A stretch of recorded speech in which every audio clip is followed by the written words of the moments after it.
अरे अजान हो गई, चलो पहले नमाज पढ़ लेता हूँ। अरे चाबी तो बाइक में लगी छोड़ गया।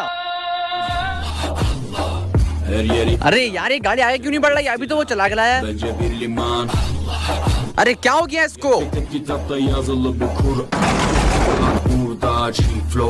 अब तो ये स्टार्ट भी नहीं हो रही है। Kitap, yalan ve hakikat, cabası tarikat. Sana yobaz derler, böyle olmaz derler.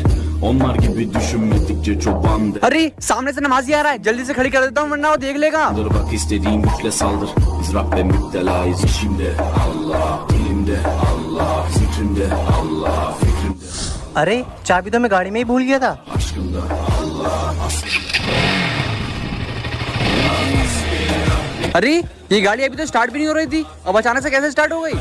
तू बेफिक्र होके खुदा को सजदा कर, तेरी जान और माल की हिफाजत अल्लाह करेगा।